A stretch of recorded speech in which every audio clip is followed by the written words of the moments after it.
Hello friends, good afternoon. और मैं आज मेरा नाम योगेंद्र प्रसाद है और कॉपी कैट मार्केटिंग 101 बुक फिर मैं कह रहा हूँ कि इस किताब को ख़रीद कर पढ़ें, क्योंकि जब आप ख़रीद कर पढ़ते हैं तो आपके लिए ज़्यादा अच्छी बात है। ठीक है, अब यहाँ पर चैप्टर नंबर 4 पार्ट हम इसका कर चुके हैं और ये फिर मैं उन लोगों के लिए कर रहा हूँ जिनके पास ये पुस्तक उपलब्ध नहीं है।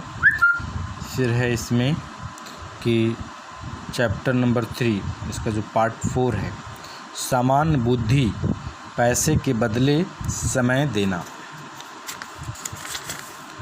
तो सामान्य बुद्धि पैसे के बदले समय देना कहता है कि सारा दिन काम करो, घास पर जियो, जब तुम मरते हो तो स्वर्ग नहीं जाते। जो हिल 1920 के दर्शक यूनियन ऑर्गेनाइजर कहता है कि पहले मैं अपने सेमिनार में लोगों को बताता था कि ज़्यादातर कर्मचारी 40-40-40 योजना पर चलते हैं। वे हफ्ते में 40 घंटे काम करते हैं, 40 साल तक ऐसा करते हैं और रिटायर होते वक्त उन्हें रिटायरमेंट डिनर के साथ $40 की घड़ी मिलती है। लेकिन हमारी तेज़ी से बदलती दुनिया में बहुत सी चीज़ों की तरह 40-40 योजना भी दकियानूसी हो गई है। आज हम में से ज़्यादातर लोग 50-50-50-50 योजना पर चलने लगे हैं। आजकल हम हफ्ते में 50 घंटे काम करते हैं, साल में 50 हफ्ते काम करते हैं, 50 साल तक ऐसा करते हैं और रिटायरमेंट होने पर हमें अपने वेतन का 50% हिस्सा मिलता है, जिस पर हमें आज गुजारा भी नहीं कर पाते हैं और आज के डेट में तो वो भी नहीं मिलता। पैसे के बदले समय की चक्की। 50-50-50-50 योजना आमदनी कमाने का आदर्श उदाहरण है, क्योंकि यह सामान्य वृद्धि पर आधारित है। सामान्य वृद्धि वाली आमदनी की गणना बड़ी सरल है। कहता है कि आवर्ली एज गुना n number of hour work equal to income. मान लीजिए प्रति घंटे तनख्वाह गुना काम के घंटे इक्वल टू आपका आमदनी। कहता है कि सामान्य वृद्धि की परिभाषा है काम के अनुपात में परिणाम। सामान्य शब्दावली में इसका मतलब यह है कि आप जितना भीतर डालते हैं आपको उतना ही मिलता है, न उससे कम न उससे ज़्यादा। सामान्य आमदनी में समय की एक इकाई के बदले में पैसे की एक इकाई मिलती है। इसका मतलब यह है कि सामान्य वृद्धि पर आधारित आमदनी बढ़ाने का एकमात्र तरीका ज़्यादा घंटे काम करना है या फिर प्रति घंटे तनख्वाह बढ़वाना है। देखिए, पहली नज़र में सामान्य वृद्धि वाली आमदनी काफ़ी तर्कसंगत नज़र आती है। यह उन लोगों को पुरस्कृत करती है जिन्हें प्रति घंटे अच्छी रकम मिलती है और जो ज़्यादा घंटा काम करना चाहते हैं। लेकिन सामान्य वृद्धि की आमदनी वाले कर्मचारियों की सबसे बड़ी समस्या यह है कि उनकी आमदनी की एक ऊपरी सीमा हमेशा रहेगी, भले ही उनकी प्रति घंटे आमदनी कितनी ही ज़्यादा हो। कहता है कि पेंटर और प्रोफेशनल। सामान्य वृद्धि की सीमाओं को अच्छी तरह समझने के लिए उदाहरण देख लेते हैं। आइए दो अलग अलग व्यवसायियों के मेरे 2 परिचितों पर नज़र डालते हैं। इनमें से एक घर पेंट करने के बिजनेस में है और दूसरा डॉक्टर है। ठीक है, पेंटर का नाम गैरी है।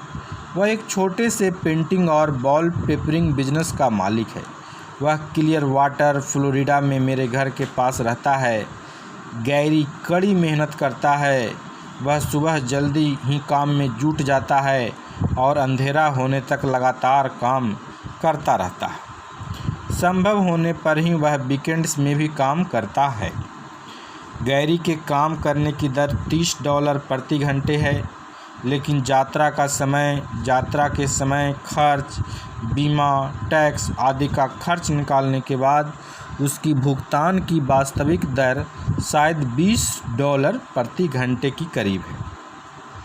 अगर खुशकिस्मती से गैरी हर दिन 10 घंटे काम करे और सप्ताह में 6 दिन काम करता रहे तो एक साल में उसकी कमाई होगी 1 गुना 20 $20 प्रति घंटे, प्रति सप्ताह हो जाएगा 20 गुना 60 $1200 प्रति सप्ताह, और 50 सप्ताह प्रति साल तो $60,000 प्रति वर्ष।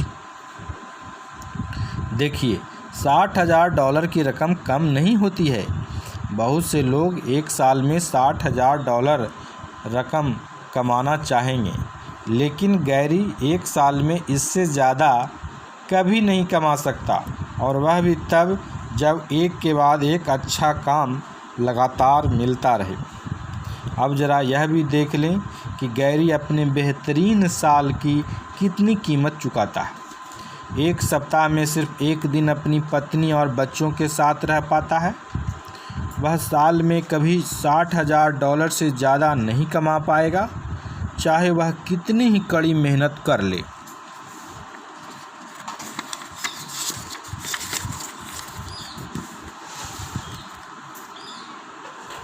वह शायद ही कभी काम के बीच छुट्टी लेता है। अगर लेता भी है तो इतना थका मांदा या कड़का होता है कि इसका आनंद नहीं ले पाता। सामान्य वृद्धि पर आधारित आमदनी के खातिर काम करने का सबसे बुरा पहलू यह है कि गैरी को अपने काम का भुगतान सिर्फ एक बार ही मिलता है। इसका मतलब यह है कि आखिरी चेक मिलने के बाद वह दोबारा पैसे के बदले समय की चक्की चलाने लगता है। अब है प्रोफेशनल्स ज़्यादा आमदनी वाले हाउस पेंटर से अधिक नहीं। अब आइए जॉन स्मिथ एमडी की ज़िंदगी पर दोबारा नज़र डालते हैं, जो अपनी प्रैक्टिस में साल भर में $2.5 लाख कमाते हैं। डॉक्टर स्मिथ जनरल प्रैक्टिशनर हैं, प्राइवेट क्लिनिक में इलाज करते हैं। उनके यहाँ 4 पूर्णकालिक कर्मचारी है, जिनमें से 2 रजिस्टर्ड नर्स है। बहरहाल डॉक्टर स्मिथ को मरीजों को खुद देखना होता है, इसीलिए वे दिन में 8 घंटे काम करते हैं, सप्ताह में 6 दिन मरीजों को देखते हैं। इसके अलावा कागजी कामों को निपटाने में हर दिन 2 घंटे का वक्त चला जाता है, और हर महीने 2 रविवार बिजनेस संबंधी मामलों में लग जाते हैं। डॉक्टर स्मिथ के पास अपनी आमदनी बढ़ाने का एक ही रास्ता है, अपने काम के घंटे बढ़ाना। लेकिन वे पहले ही दिन में 10 घंटे काम कर रहे हैं, इसीलिए घर पहुंचने तक वे इतने ज़्यादा थक जाते हैं कि होमवर्क में बच्चों की मदद नहीं कर सकते या उनके फुटबॉल मैच देखने नहीं जा सकते, और वे अपने काम के घंटे तो बढ़ा ही नहीं सकते। अपनी नौकरी के गुलाम। यह सच है कि डॉक्टर स्मिथ बहुत सारा पैसा बनाते हैं, लेकिन इसकी कीमत यह है कि POW प्रिजनर ऑफ वर्क यानी काम के कैदी हैं। वे खुद को जाल में फंसा महसूस करते हैं। वे कुंठित, नाराज़ और दुखी हैं, लेकिन उन्हें समझ नहीं आता कि इस बारे में क्या करें। इसीलिए वे चक्की पीसते रहते हैं, डॉलर पाने के खातिर अपना समय देते रहते हैं और उम्मीद करते रहते हैं कि हालात कभी न कभी तो सुधरेंगे। हालांकि अपने दिल में वे बात अच्छी तरह जानते हैं कि ऐसा कभी नहीं होगा। सामान्य वृद्धि पर आधारित आमदनी के साथ यही दिक्कत है। अगर आप खुद काम नहीं कर रहे हैं तो काम नहीं हो पाता। अगर काम नहीं हो पाता तो आपको भुगतान भी नहीं मिलता, और भुगतान पाने का इकलौता तरीका काम को बार बार करते रहना है। भगवान न करे कि यह पेंटर और डॉक्टर कभी बीमार पड़े या घायल हो जाए, जिसकी वजह से वह काम न कर पाए। आपकी चक्की कितने पैसे देती है? कहता है आपकी क्या स्थिति है? क्या आप भी पैसे के बदले समय की चक्की में फंसे हुए हैं? अगर ऐसा है तो आपकी चक्की आपको कितने पैसे देती है? आगे व्यवसायियों में और उनके औसत सालाना तनख्वाह की सूची दी गई है, जिसे परेड मैगजीन ने सालाना रिपोर्ट व्हाट पीपल अर्न में प्रकाशित किया था। ज़रा देखें दूसरे व्यवसायों की तुलना में आपकी सालाना आमदनी कितनी है।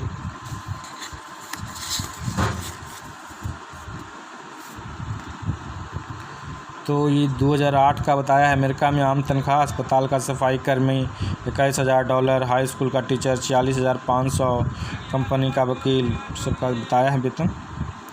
तो उसको देख लो। तो कहता है क्या आपको जानकर हैरानी हुई कि देश की दूसरी नौकरियों की तुलना में आपकी आमदनी कितनी कम है? देखिए आपको और भी ज़्यादा हैरानी होगी जब अपनी सालाना आमदनी की तुलना किसी बड़ी कंपनी के CEO के भुगतान से करेंगे। गौर करें कि 2008 में CEO की तनख्वाह आम कर्मचारी की तनख्वाह की तुलना में कितनी थी? तो CEO और कर्मचारियों के बदले बीच की आमदनी की खाई। CEO की तनख्वाह $10.5 मिलियन, कर्मचारी की तनख्वाह $35,000। CEO की तनख्वाह $10.5 मिलियन, कर्मचारी की तनख्वाह $35,000, अनुपात 300:1।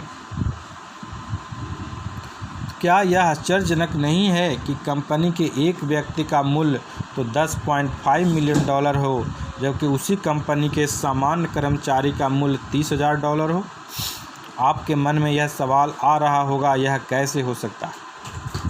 लिवरेज से पैसे के बदले समय का जाल को तोड़ना। मैं एक ही शब्द में आपके सवाल का जवाब दे सकता हूँ, लिवरेज। जब आप कर्मचारी डॉलर के खातिर समय की अदला बदली करता है तो उसकी आमदनी समान तरीके से बढ़ रही है। इसी मामले में समय की एक इकाई धन के एक इकाई के बराबर होती है। कर्मचारी की आमदनी उसी की 100% कोशिशों का नतीजा है। दूसरी ओर CEO अपने कर्मचारियों के माध्यम से अपने समय और योग्यताओं का लिवरेजिंग करता है। अपने 100% कोशिशों के बजाय वह अपने सभी कर्मचारियों की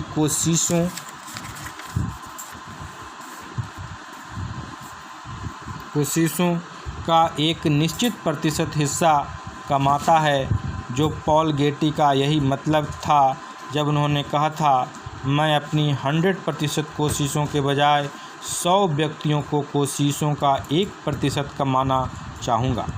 इसीलिए लिवरेजिंग में इतना दम है। आप पूरे समूह की कोशिशों का थोड़ा सा हिस्सा कमाते हैं। हरगिज़ कैंडी वार इसका आदर्श उदाहरण है। प्रत्येक हरगिज़ कैंडी वार इस कंपनी को ज़्यादा 1 से 2 पेनी का शुद्ध मुनाफा होता है, लेकिन हर साल दुनिया भर में अरबों हरगिज़ वार्स बिकती हैं। इसीलिए हरगिज़ कैंडी वार बनाने वाली मार्स इंक कंपनी को हर साल अरबों डॉलर का मुनाफा होता है। इसीलिए इसके CEO की आमदनी भारी भरकम होती है। सन्यासी और चेनसा। लिवरेजिंग की अवधारणा सन्यासी और चेनसा की कहानी जैसी है। एक दिन एक बूढ़ा सन्यासी अपने पहाड़ी गुफा से उतरकर स्थानीय हार्डवेयर स्टोर में एक चेनसा लकड़ी काटने वाली आरी खरीदने आया। सन्यासी ने युवा क्लर्क से कहा, अब मैं अपनी गुफा में नहीं रहना चाहता, मैं अपनी लकड़ी का एक नया घर बनाना चाहता हूँ। मुझे सबसे अच्छी आरी चाहिए, कीमत चाहे जो हो जाए। युवा सेल्स क्लर्क एक पल के लिए वेयर हाउस में गया और नई चमचमाती चेन सा लेकर लौटा। उसने पूरे यकीन के साथ सन्यासी को बताया कि बाज़ार में मिलने वाली सबसे अच्छी चेन सा है।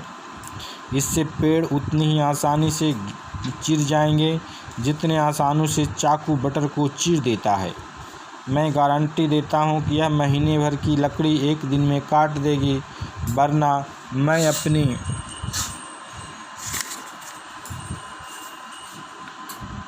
तनख्वाह से आपका पूरा पैसा लौटा दूंगा। यह सुनकर सन्यासी खुश हो गया। उसने क्लर्क को पैसे दिए और उसने चमचमाती चेनसा का हैंडल पकड़ा और पहाड़ की ओर चल दिया। ठीक 1 महीने बाद जब युवा क्लर्क सेल पर सामान आया, तभी उसने सन्यासी की आवाज़ सुनी जो हवा के कोड़े की तरह चिरते हुए आई। बेटा, मैं यह साल लौटाने आया हूँ। तुमने वादा किया था कि तुम पूरा पैसा लौटा दोगे। अब अपना वादा पूरा करो। क्लर्क ने बूढ़े सन्यासी की ओर देखा और उसका हुलिया देखकर हैरान रह गया।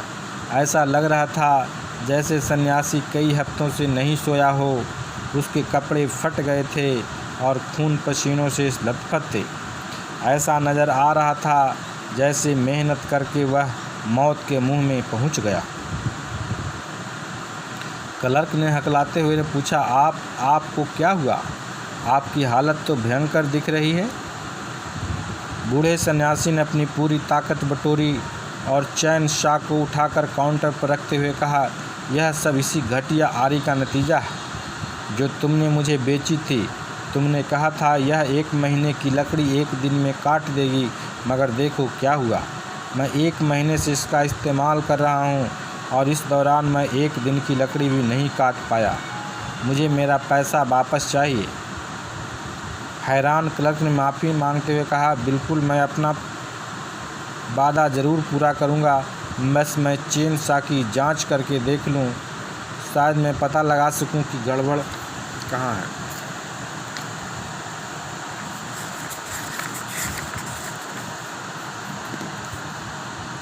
तो क्लर्क ने फुल रोप की जेर से खींचा। चैन सा की तेज आवाज़ दुकान में घुलने लगी। ब्रर। सन्यासी काउंटर से उछलकर पीछे पहुंच गया जैसे उसे किसी ने गोली मार दी हो। फिर वह जमकर चिल्लाया, यह कैसी आवाज़ है? तो लीवरेज के बारे में सबक। तो कहता है, क्या आप ऐसी चेन सा से पेड़ काटने की कोशिश करने की कल्पना कर सकते हैं जिसे चालू ही न किया गया हो? कोई हैरानी नहीं कि सन्यासी का हुलिया और हालत ख़राब थी। इस कहानी से सबक मिलता है कि लीवरेज एक ज़बरदस्त साधन है, लेकिन सिर्फ तभी जब इसका सही इस्तेमाल किया जाए। अगर हम सही इस्तेमाल ही नहीं करेंगे तो कैसे होगा? चेन सा समय और मेहनत की लेवरेजिंग का एक बेहतरीन साधन है। अगर आपने कभी हैंड सा से किसी बड़े पेड़ के तने को काटने की कोशिश की हो तो आप मेरा मतलब अच्छी तरह समझ जाएंगे। विडंबना यह है कि सन्यासी के हाथों में लीवरेज का एक शक्तिशाली साधन था। उसे तो बस इसके इस्तेमाल का तरीका मालूम नहीं था। दूसरे शब्दों में वह योग्यता और कोशिश की कमी के कारण असफल नहीं हुआ था, वह तो ज्ञान की कमी के कारण असफल हुआ था। यही आम आदमी के बारे में कहा जा सकता है। लीवरेज की शक्ति के माध्यम से हम थोड़े से समय और थोड़े सी मेहनत से अपने लक्ष्य हासिल कर सकते हैं।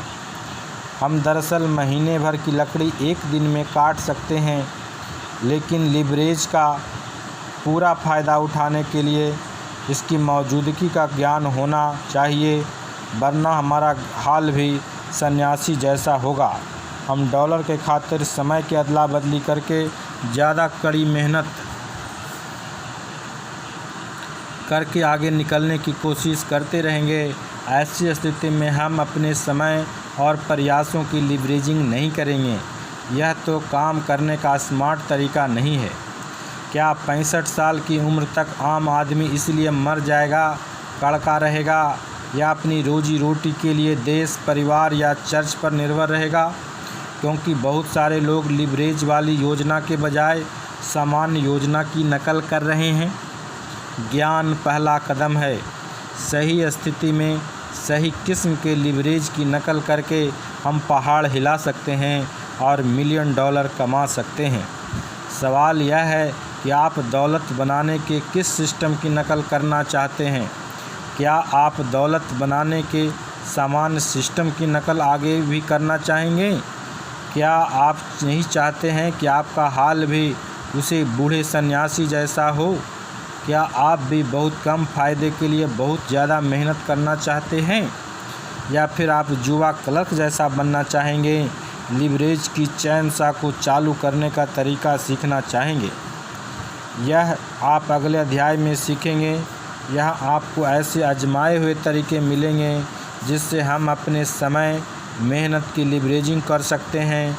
इन तरीक़ों के बदौलत हम पैसे के बदले समय के जाल से बाहर निकल सकते हैं हमेशा के लिए, और वह आर्थिक स्वतंत्रता हासिल कर सकते हैं जिसके हम हकदार हैं। Okay, thanks.